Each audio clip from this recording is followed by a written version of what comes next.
മാന്യപ്രേക്ഷകർക്ക് എൻ്റെ പ്രണാമം. സാധാരണ രീതിയിൽ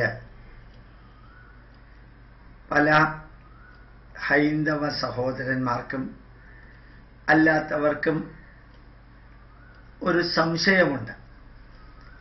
സത്വഗുണം, രജോ ഗുണം, തമോ ഗുണം.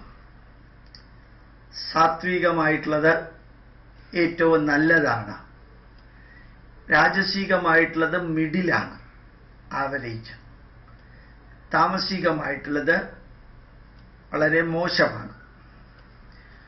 ഈ ഒരു ജനറൽ കൺസെപ്റ്റാണ് നമ്മളെല്ലാവരുടെയും മനസ്സിലുള്ളത്.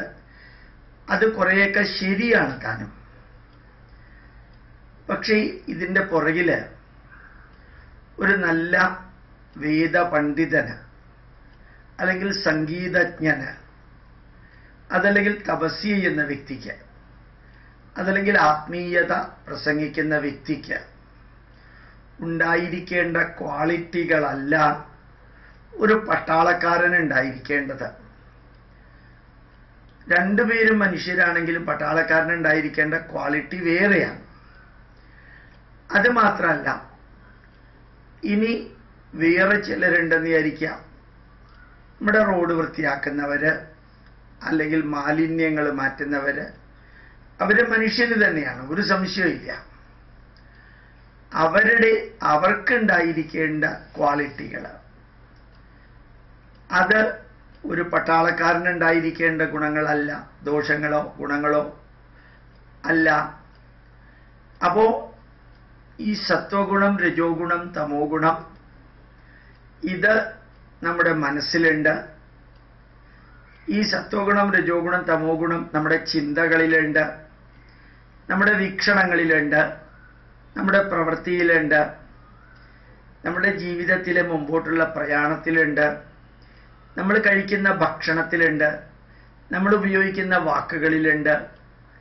സമഗ്രമായി ഈ ജീവിതത്തിൽ എല്ലാത്തിലും സത്വഗുണം, രജോ ഗുണം, തമോ ഗുണം എന്നീ ക്ലാസ് ഉണ്ട്.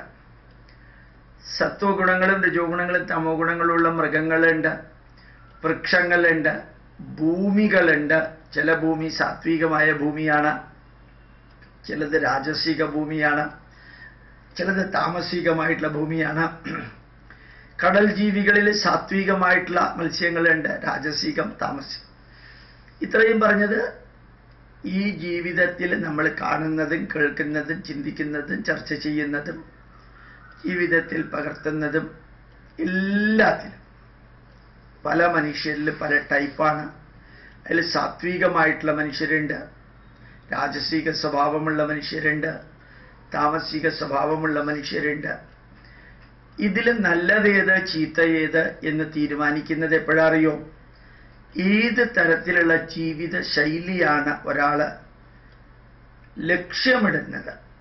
അയാള് സാത്വികമായിട്ടുള്ള ജീവിത ശൈലിയാണെങ്കിൽ അയാൾക്ക് സാത്വികമായ ഭക്ഷണം, സാത്വികമായ പെരുമാറ്റം, സാത്വികമായ വീക്ഷണം, സാത്വികമായ ചുറ്റുപാടുകള്, സാത്വികമായിട്ടുള്ള ഭക്ഷണം, സാത്വികമായിട്ടുള്ള കാര്യങ്ങൾ. അയാളുടെ ജീവിതം സാത്വികമാണെങ്കിൽ അയാളുമായി ബന്ധപ്പെട്ടതെല്ലാം സാത്വികമായിരിക്കണം. അയാളിൽ രാജസികമായിട്ടുള്ളത് ചിലതുണ്ടെന്ന് വിചാരിക്കുക.